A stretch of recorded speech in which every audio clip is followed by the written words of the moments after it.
Hi, good evening. This is Dr. S. Maheshwari for NCRT in Tamil. நாம இன்னைக்கு இந்த வீடியோவில் பார்க்க போகிறது same topic molecular basis of inheritance but different sub topic that is replication பற்றி பார்க்க போகிறோம். ஏன்னா டிஎன்ஏவை பார்த்தோம், டிஎன்ஏ தான் ஜெனட்டிக் மெட்டீரியல் அப்படின்னு கன்ஃபார்ம் பண்ணுறாங்க. ஜெனட்டிக் மெட்டீரியலாக இருக்கணும்னா என்னென்ன குவாலிஃபிகேஷன் இருக்கணும் அதுக்குள்ளே அப்படின்னும் போது ஒரு இம்பார்ட்டன்ட் 4 டாபிக்ஸ் கொடுப்பாங்க. ரெப்ளிகேஷன், அதுக்கு ரெப்ளிகேட் பண்ணுற தகுதி இருக்கணும், ஸ்டேபிளாக இருக்கணும், அப்பப்போ மியூட்டேட் ஆகணும், அண்ட் மெண்டேலியன் கேரக்டர்ஸை எக்ஸ்ப்ரெஸ் பண்ணணும் அப்படின்னு சொல்கிறாங்க. அப்படின்னா அந்த ஃபஸ்ட்டு ரேஸில் ப்ரோட்டீன் ரெப்ளிகேட் ஆகாததுனால ஜெனட்டிக் மெட்டீரியலாக இருக்கிற தகுதியை இழந்து வெளியேற்றப்படுகிறது. டிஎன்ஏ ஆர்என்ஏ 2 பேர் வராங்க. இப்போ நாம் டிஎன்ஏ தான் ஜெனட்டிக் மெட்டீரியல்னு கன்ஃபார்ம் பண்ணதுனால அதனோட ரெப்ளிகேஷனை பற்றி நம்ம படிப்போம். இது ரொம்பவே நல்லா இருக்கும் பிகாஸ் எக்ஸ்பெரிமெண்ட் ஒன்று இருக்குது, அதுக்கப்புறம் எப்படி அது ரெப்ளிகேட் ஆகுதுங்கிற இந்த ப்ராசஸ் இருக்குது. So replication, while proposing the double helical structure for DNA, Watson and Crick had immediately proposed a scheme for replication of a DNA. So இவங்க எப்போ replication that is double helical மாடலை propose பண்ணுறாங்களோ Watson and கிரிக்கு, இம்மீடியட்டாக எப்படி அது replicate ஆகுங்கிற ஸ்கீமையும் கொடுக்குறாங்க. To quad there original statement that is as follows. அவங்களோட original statement என்ன சொல்லுதுன்னா, it has not escaped our notice that the specific pairing we have postulated immediately suggests a possible copying mechanism for the genetic material. அவங்க எழுதின original குவாட்டில் என்ன சொல்கிறாங்கன்னா, நாங்கள் ஒரு விஷயத்தை கவனிக்க தவறவில்லை. என்னன்னு பார்த்தீங்கன்னா, நாங்கள் அந்த ஸ்பெசிஃபிக் பேரிங் இருக்கு இல்லையா, பேஸ் பேர் ஏடி நம்ம ஜென்ரலாக சொல்கிறோம். டிஎன்ஏ அப்படின்னு சொன்னால் A always pair with T and C always pair with G, G pairs with C. இது ஸோ இதை நாங்கள் தவறவில்லை. இதில் காப்பிங் மெக்கானிசமும் இருக்குது. இந்த ஜெனட்டிக் மெட்டீரியல் நாங்கள் பார்க்க தவறவில்லை, அது இருந்திருக்கு. The scheme suggests that the two strands would separate and act as a template for the synthesis of new complementary strand. இப்போ இங்கே கொடுத்துருக்காங்க பாருங்க, இது வந்துட்டு ஓல்டு ஸ்ட்ராண்ட். ஓகே, இதில் இருந்து ஃபார்ம் ஆகிருக்கிற இந்த வயலட் கலர் வந்து நியூ ஸ்ட்ராண்ட். ஸோ இப்போ இது டபுள் ஹெலிக்கல் மாடல் இப்படி இருக்குது. இந்த டபுள் ஹெலிக்கல் மாடலில் இப்படி பிரிஞ்சிருச்சு, இது ரெண்டும் இப்படி பிரிஞ்சிருச்சு. ஸோ இது வந்து மதர் காயில்னு வச்சுக்கோங்க. இப்போது இதில் நியூஸ் காயில் இப்படி ஃபார்ம் ஆகுது அப்படின்னு சொன்னால், இப்போ இங்கே ஏ இருந்தால் இங்கே டி இருந்திருக்கும். ஓகே, இங்கே ஜி இருந்திருந்தா இங்கே சி இருந்திருக்கும். இது பிரிஞ்சிருச்சு. இப்போ இங்கே ஏக்கு இங்கே என்ன ஃபார்ம் ஆக போகுது, டி ஃபார்ம் ஆக போகுது. இந்த ஜிக்கு இங்கே சி ஃபார்ம் ஆக போகுது. இந்த டிக்கு இங்கே ஏ ஃபார்ம் ஆக போகுது. இந்த சிக்கு இங்கே ஜி ஃபார்ம் ஆக போகுது. So this is a mother coil.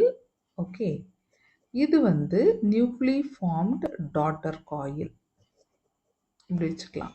அப்படின்னு சொன்னால் இப்போ இவங்க 2 பேரும் ஒருத்தருக்கு ஒருத்தர் காம்ப்ளிமெண்டரி வித் ஈச் அதர் இல்லையா, இது ரெண்டும் காம்ப்ளிமெண்டரி வித் ஈச் அதர். ஆனால் இப்போ இவங்க 2 பேரும் பிரிஞ்சதுனால இவங்க இதுக்கு ஒரு அச்சாக இருக்கிறாங்க, டெம்ப்ளேட்டாக இருக்கிறாங்க. இவங்க 2 பேரும் காம்ப்ளிமெண்டரி,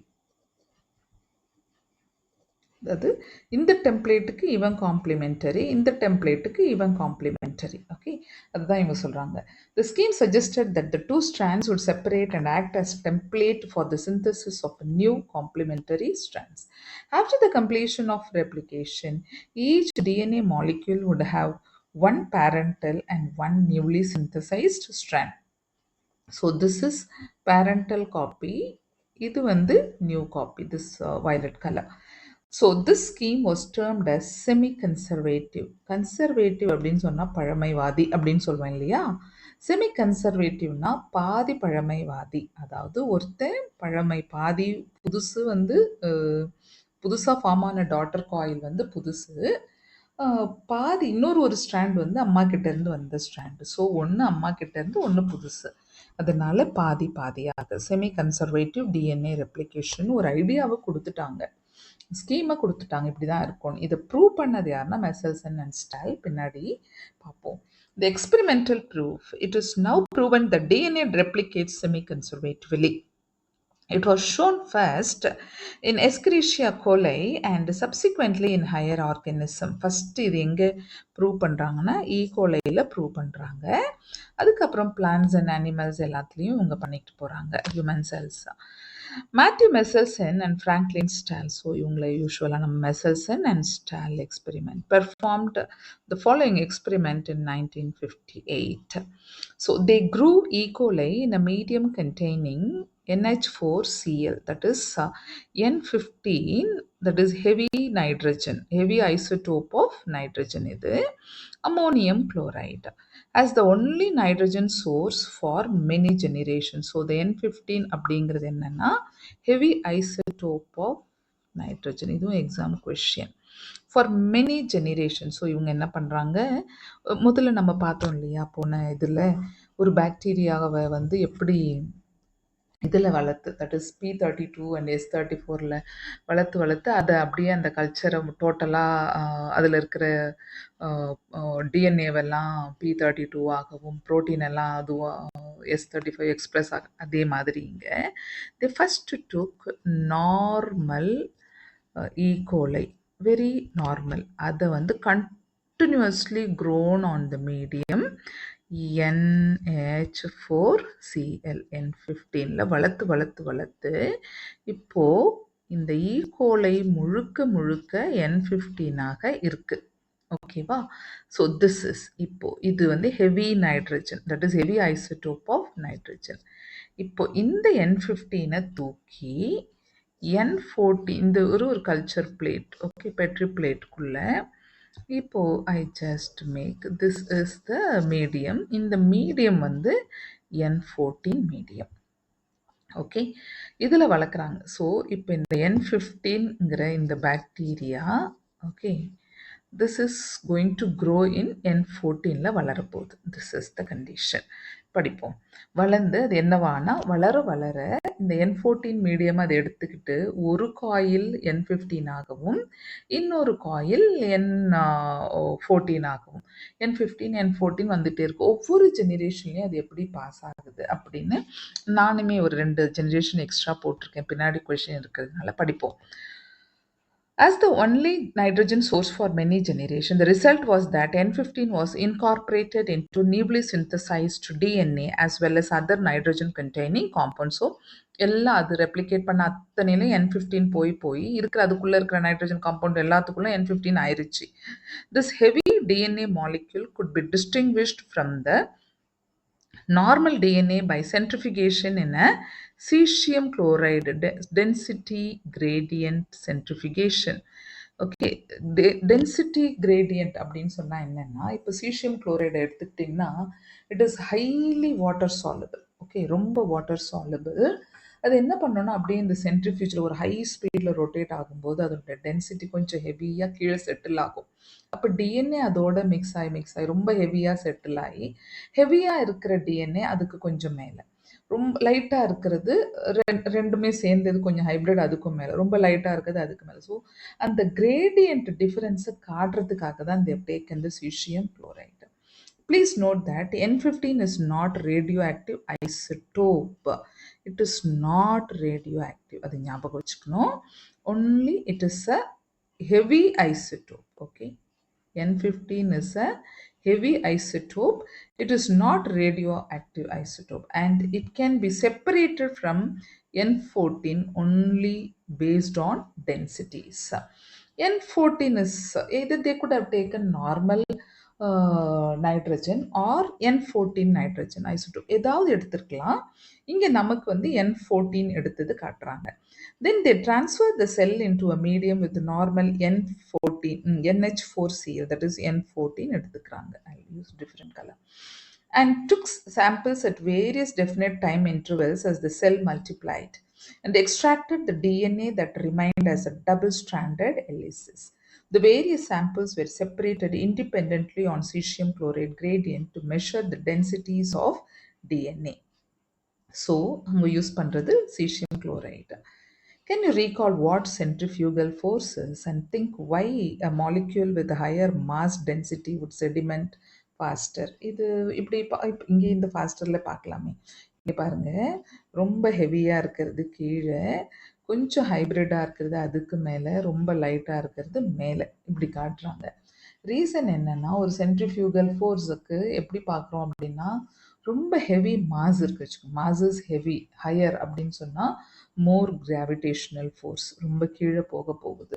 இது நமக்கு இந்த ஃபோர்ஸ், சென்ட்ரிஃபியூகல் ஃபோர்ஸ் அப்படிலாம் படிக்கும்போது angular velocity is always mass are inversely proportional படிப்போம் இல்லையா?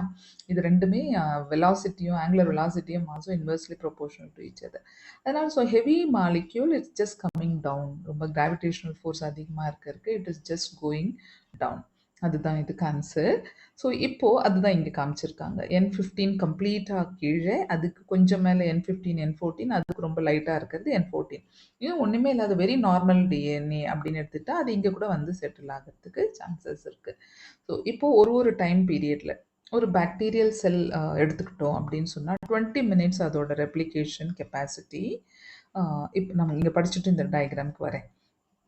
Thus, the DNA that was extracted from the culture one generation after the transfer from N15 to N14 medium, that is after 20 minutes, E. coli divide in 20 minutes at a hybrid or intermediate density. Hybrid DNA na, இப்போ இது 2 coil இருக்கு அப்படின்னு சொன்னா, just a second, I'll use different coil.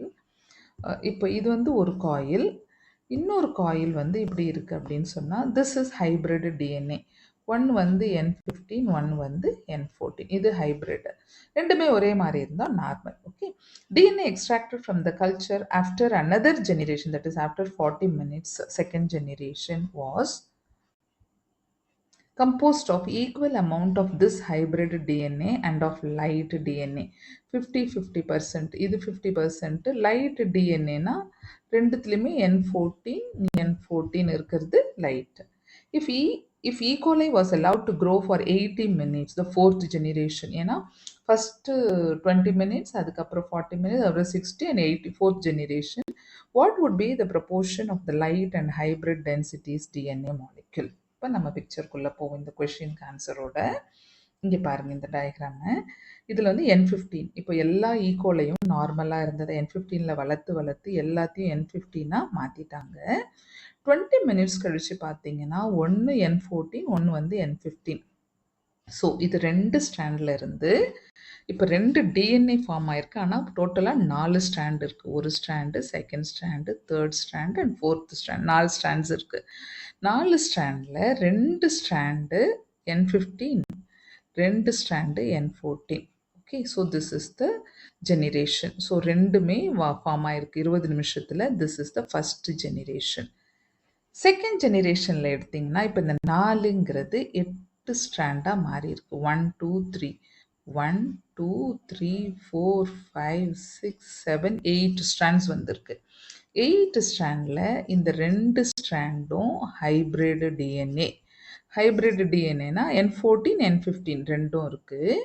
மீதி 50% வந்து, that is மீதி 2 strand வந்து normal N14ல் இருக்குது. Okay. So 50 is to 50, that is 50%, 50%. 1:1 ரேஷியோவில் வந்திருக்கு, ஆர் 2:2 ரேஷியோ எப்படி வேணால் எடுத்துக்கலாம். 50-50, தட் இஸ் ஆஃப்டர் 40 செகண்ட் ஜெனரேஷனில். You just go with the third generation. இப்போ இங்கே 4 ஸ்ட்ராண்டு, இங்கே 8 ஸ்ட்ராண்டு. இப்போ அடுத்தது 16 strand. 1 2 3 4 5 6 7 8 9 10 11 12 13 14 15 16. So third generation, that is 60th மினிட்ல என்ன ஆயிருக்குன்னா, இத்தனை ஸ்ட்ராண்டில் 2 ஸ்ட்ராண்டு தான், தட் இஸ் இது 2 தான் ஹைப்ரிட். ஓகேவா? அதில் 2 காயில் தான் உங்களுக்கு N15ல் இருக்குது. மீதி எல்லாம் N14க்கு போயிடுச்சு. இவன்லாம் N14, இவன் மட்டும் N15. Okay. This is the thing. அப்படின்னு பார்த்தீங்கன்னா இதோட ரேஷியோ என்ன அப்படின்னு யோசிச்சு பார்த்தீங்கன்னா, இதில் 25x75, 25%, அடுத்தது 75%, 1:3 ரேஷியோக்கு வந்தாச்சு. இது தேர்ட் ஜெனரேஷன். ஃபோர்த் ஜெனரேஷன் போனீங்கன்னா இங்கே 16 வந்து அப்படியே 32 ஸ்ட்ராண்ட்ஸாக மாறுது. 32 ஸ்ட்ராண்ட்ஸில் உங்களுக்கு 2 தான் ஹைப்ரிட். ஓகே. இவங்க 2 பேர் தான் ஹைப்ரிடு. மீதி அத்தனை பேருமே நார்மல் N14ல் வராங்க. அப்படின்னு பார்த்தீங்கன்னா ஃபோர்த் ஜெனரேஷனில் ஹைப்ரிட் டிஎன்ஏ எவ்வளோ இருக்குது? 12.5. and normal DNA. Normalனா வெறும் N15 பார்த்தீங்கன்னா light DNA 87.5. So the ratio goes like 1:7 ratio. So நீங்கள் அப்படியே யோசித்து பாருங்களேன், இது 4th ஜெனரேஷனில் இவ்வளோ குறைஞ்சிருச்சு. ஆனால் ஒன்று ட்ரெயில் ஆகிட்டே இருக்குது கண்டினியூஸாக. ஸோ ஒரு ஹைப்ரிட் டிஎன்ஏ கண்டினியூஸாக வந்துகிட்டே இருக்கும். அது எந்த மீடியமில் வளர்த்தோ அந்த மீடியம். ஸோ இது எல்லாமே இந்த லைட் க்ரீன் எல்லாமே N14, இந்த ரெட் கலர் வந்து N15. ஸோ இது மாதிரி ஒரு 7 ஜெனரேஷன் 8 ஜெனரேஷன் ஆகும்போது என்ன ஆகும், அந்த 2 இருக்கும். ஆனால் மீதி ரொம்ப ரேஷியோ ரொம்ப ரொம்ப ரொம்ப கம்மியாக 0.00 அந்த ரேஞ்சுக்கு போய்டும். இப்போவே பார்த்தீங்கன்னா 1:1லேருந்து 1:3லேருந்து அப்படியே 1:7 ஆயிருச்சு. அப்படியே குறைஞ்சிக்கிட்டே போயிட்டே இருக்கும். So this is how it replicate. So எல்லா நேரங்களிலும் அந்த mother coil and daughter coil ஆஃபாக இதை ஷேர் பண்ணிக்குது. Semi conservative model. இதே மாடலில் தான் பின்னாடி very similar experiments involved using radio active thymidine. Radio active தைமிடினை யூஸ் பண்ணி விசியா ஃபாபாவில், ஓகே, ஃபாபா பீன்ஸில் டெய்லர் வந்து he proved it. பார்ப்போம். Very similar experiments involving use of radioactive thymidine to detect distribution of newly synthesized DNA in the chromosomes was performed on Vicia faba beans by Taylor and colleagues in 1958. The experiments proved that the DNA in chromosomes also replicate semi-conservatively. இங்கே நான் பிக்சரோட கொடுத்துருக்கேன். So இவர் use பண்ண thymidine isotope போட்டு இந்த colour. So இது replicate ஆகும்போது இங்கே பாருங்கள், ஒரு ஸ்ட்ராண்டு, இந்த ஒரு ஸ்ட்ராண்டு பிங்க் கலர், அது அப்படியே வந்திருக்கு. இதுலேருந்து இப்போ திருப்பியும் ரெப்ளிகேட் ஆகும்போது ஆஃப் இதில் இருக்கிறது ஒன்று ஆஃபு, இது அப்படியே இதில் இருக்கிற கண்டென்ட், இதில் இருக்கிற கண்டென்ட், இதில் இருக்கிற கண்டென்ட் அப்படியே வந்திருக்கு. ஸோ இவர் வந்து விசியா ஃபாபா, அது வந்துட்டு ப்ரோகேரியாட்டிக் செல்லில் கொடுத்தாலும் இங்கே ஃபாபா பீன்ஸ் வந்து உங்களுக்கு யூகேரியாட்டிக் செல், அதுலேயும் ப்ரூவ் பண்ணிட்டார். குரோமோசோம்லேயுமே அது இப்படி தான் டிவைட் ஆகுதுன்னு. So semi conservative model is absolutely proved by 2 scientists. That is அந்த ஒரு செட் ஆஃப் சயின்டிஸ்ட், அங்கே 2 பேர், இங்கே ஒருத்தர் ப்ரூவ் பண்ணியாச்சு. இப்போ நம்ம மெஷினரி ஆஃப் த என்சைம்ஸ், அந்த என்சைம்ஸ் மெஷினரி எப்படி இந்த டிஎன்ஏ ரெப்ளிகேட் ஆகுது, செமி கன்சர்வேட்டிவ் மாடல்னு பார்த்தோம். என்னென்ன என்சைம்ஸ் எல்லாம் உள்ள வருது அப்படின்னு நம்ம பார்ப்போம். இப்போ in living cells, the machinery and the enzymes. In living cells, such as E. coli, the process of replication requires a set of catalyst enzymes. நிறைய enzymes தேவை. The main enzyme is referred to as DNA dependent DNA polymerase. ரொம்ப important enzyme யாருன்னா DNA dependent DNA polymerase. Polymerization அப்படியே expand ஆகிட்டே இருக்கணும் அது. Since it uses a DNA template to catalyze the polymerization of deoxynucleotides. So DNA template வச்சுக்கிட்டு தான் இது அடுத்தது ஒரு காம்ப்ளிமெண்டரி பேரை போட போகுது. அதனால these enzymes are highly efficient enzymes as they have to catalyze polymerization of large number of nucleotides in a very short time. E. coli that has only 4.6 into 10 to the power of 6 base pair compared to the human genome diploid content is 6.6 into 10 to the power of 9 base pairs, completes the process of replication within 18 minutes. So நம்ம E coli cells பார்த்தீங்கன்னா 18 மினிட்ஸ்க்குள்ளே கம்ப்ளீட்டாக ஒரு ரெப்ளிகேஷனை முடிக்குது. அப்படின்னா the average rate of polymerization has to be approximately 2000 base pairs per second. என்ன speed பாருங்க. அதே டைமில் accuracy miss ஆனால் மியூட்டேட் ஆகிடும். Not only do these polymerases have to be fast, but they also have to catalyze the reaction with a high degree of accuracy. Accuracy is very important. Any mistakes during replication would result into mutation. Furthermore, energetically, replication is a very expensive process. அவ்வளோ energy அதுக்கு தேவைப்படும். அதுக்கு தேவையான energy அது எங்கேருந்து எடுக்குது பார்ப்போம். Deoxyribonucleoside triphosphate, okay, like adenosine triphosphate படிச்சோம். Deoxyribonucleoside triphosphate serve dual purposes. In addition to act as a substrate, இது substrate ஆகவும் act பண்ணுது. They provide energy too for polymerization. Okay, reaction. The two terminal phosphates in a deoxynucleotide triphosphate are high energy phosphates. நம்ம ஏடிபியில் இருக்கிற மாதிரி last 2 தான் நீங்கள் ஞாபகம் இருக்கும்னு நினைக்கிறேன். 8.5 6.5ன்னு same as in case of ATP. Okay, இதெல்லாம் நம்ம என்சைமில் படித்தோம். அவ்வளோ எனர்ஜி அதை கொடுக்கறதுமே இங்கே triphosphate. In addition to DNA, இந்த பேராகிராஃபில் நல்லா ஞாபகம் வச்சுக்கோங்க, 2000 பேஸ் per செகண்ட் 18 மினிட்ஸ் கொடுத்துருக்காங்க, அங்கே 20 மினிட்ஸ் கொடுத்துருப்பாங்க. பார்த்துக்கோங்க, இந்த கொஷின் பேட்டர்னை வச்சு அதுக்கு ஆன்சர் பண்ணிக்கோங்க. Important enzyme DNA dependent DNA polymerase. அப்புறம் யூஸ் பண்ணுற இந்த டிஆக்சி ரிபோநியூக்ளியோடைட் triphosphate.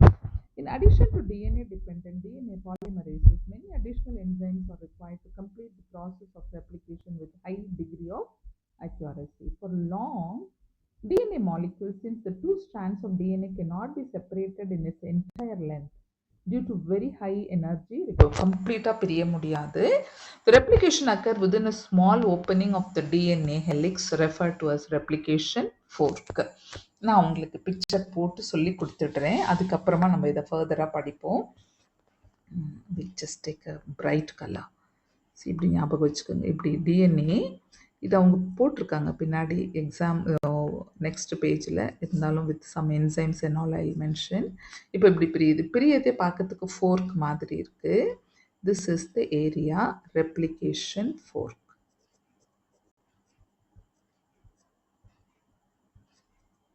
இப்போ இப்படி வச்சுக்கலாம், 3 ப்ரைம் இங்கே 5 ப்ரைம்னு பிரிஞ்சிருக்கு. அப்படின்னா இங்கே 5 ப்ரைம் இங்கே 3 prime. Okay, so this is the area. இப்போ பிரிகிற ஏரியாவுக்கு யார் வந்திருக்கணும் அப்படின்னு சொன்னால், இந்த ஏரியாவில் இருக்கிற என்சைம் ஹெலிகேஸ். ஹெலிகேஸ் தான் அன்வைண்ட் பண்ணும். Okay, it will unwind the DNA. ஆயிடுச்சு நம்பர் 1. இப்போது திஸ் இஸ் 3 ப்ரைம். எப்பொழுதுமே ரெப்ளிகேஷன் ஸ்டார்ட் ஆகிறதா இருந்தால் 5 ப்ரைம்லேருந்து தான் ஸ்டார்ட் ஆகும். ஸோ இப்போ நாம் பார்க்க போகிறது இங்கேருந்து இப்படியே போகிற ஒரு 5 ப்ரைம் இங்கே போகுது. ஏரோ மார்க் இங்கே ஞாபகம் வரணும். Okay, this is, so this is 5 prime. எங்கே முடிஞ்சிருக்கு பாருங்கள், 3 ப்ரைமில் முடியும். அப்படின்னா இப்போ இங்கே ஃபார்ம் ஆகிறவன் எப்படி ஃபார்ம் ஆகணும்? ஸோ அவன் இங்கே எதுலேருந்து ஃபார்ம் ஆகணும்? இப்படி போகிறான். ஓகே, 1, திஸ் இஸ் 5 ப்ரைம், இது 3 ப்ரைம். திருப்பியும் 5 ப்ரைம் 3 ப்ரைம். இவன் பிட்ஸ் அண்ட் பீசஸாக ஃபார்ம் பண்ணுவான். ரீசன் என்னன்னா நான் சொல்கிறேன். ஓகே, இப்போ முடிஞ்சிருச்சா? ஸோ இவன் பேர் லீடிங் ஸ்ட்ராண்ட்,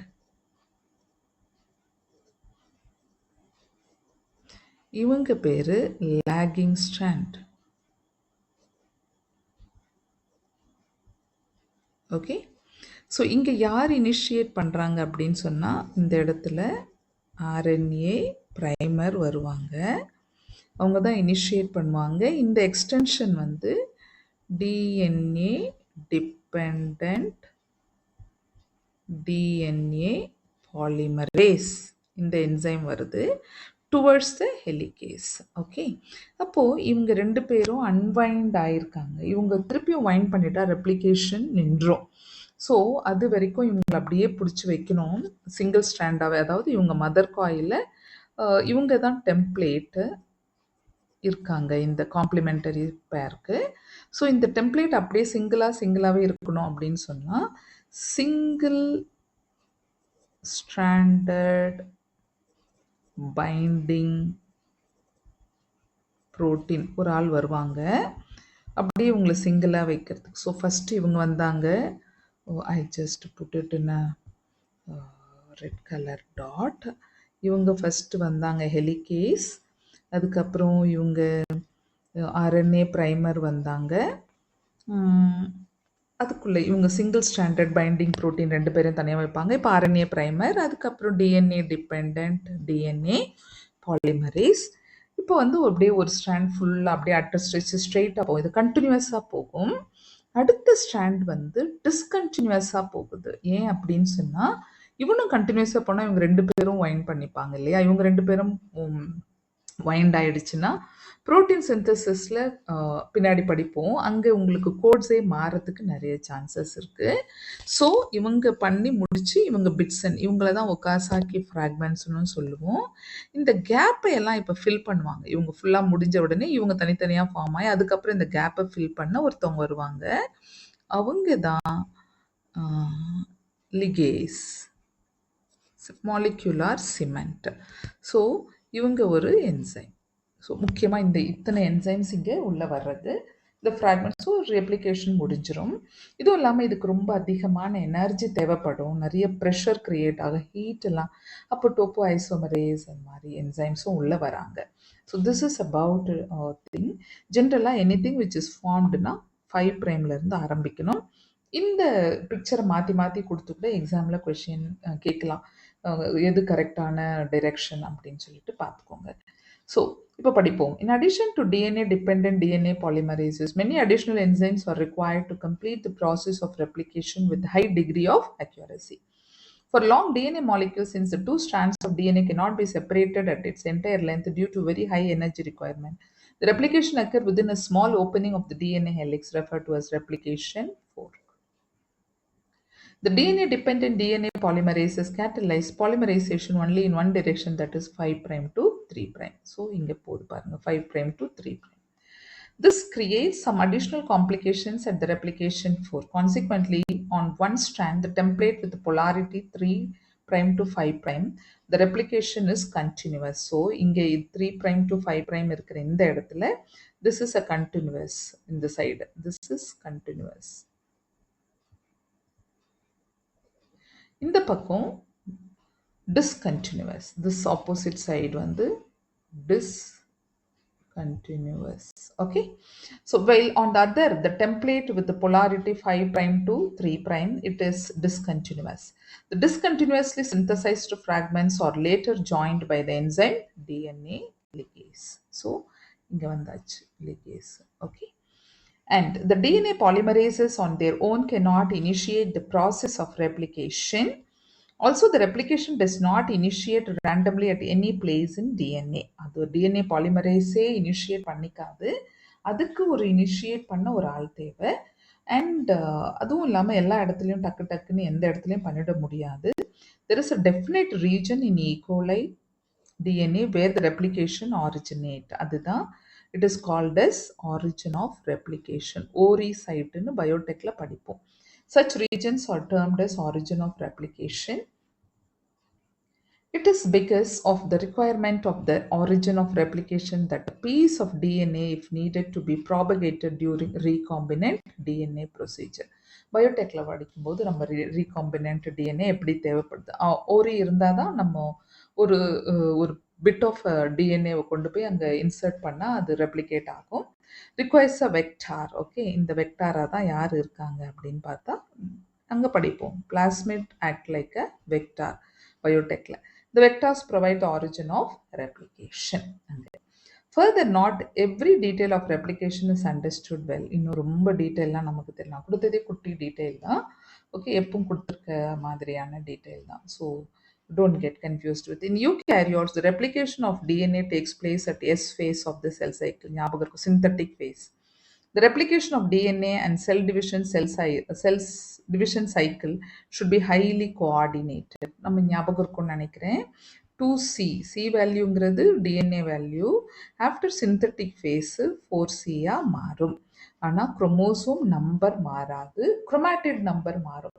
2 குரோமாட்டிட் இருந்தால் 4 குரோமாட்டிடாக மாறும், 10 இருந்தால் 20 குரோமாட்டிட் மாறும், குரோமோசோம் நம்பர் மாறாது.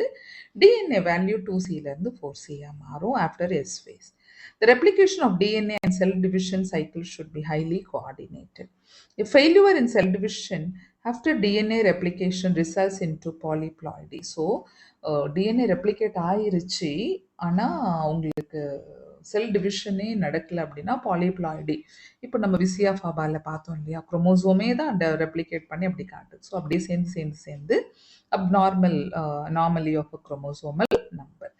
You will learn the detailed nature of origin and the process occurring at this site in higher classes. திரும்பவும் அதே மாதிரி இன்னும் டீட்டெயிலாக நீங்கள் ஹையர் கிளாஸஸில் படிப்பீங்க அப்படின்னு சொல்லி இன்னைக்கு முடிச்சுட்டாங்க. ஸோ இங்கேருந்து ஃபார்ம் ஆகிறது இதுலேயே நம்ம போட்டிருக்கலாம் picture. So this is about replication. Meselson and Stahl கொடுத்தது, என்னென்ன ஐசோடோப்ஸை யூஸ் பண்ணாங்க, அதுக்கப்புறம் விசியா ஃபாபாவில் அவர் என்ன கொடுத்தாரு, தைமடின் கொடுக்குறாரு. இங்கே வந்து திஸ் இஸ் ரெப்ளிகேஷனில் என்னென்ன என்சைம்ஸ் உள்ளே வருது, polymerase DNA depend DNA polymerase accuracy, ஈகோலையில் எவ்வளோ 2000 பேஸ் பேர் பெர் செகண்ட், அதெல்லாம் கொஞ்சம் டீட்டெயிலாக படிச்சுக்கோங்க. ஸோ இதோட நான் இன்னைக்கு இந்த வீடியோவை முடிக்கிறேன். நம்ம அடுத்த வீடியோவில் புரோட்டீன் சிந்தசிஸ் முக்கியமாக டிரான்ஸ்கிரிப்ஷனுக்குள்ளே போகலாம். Okay, thank you.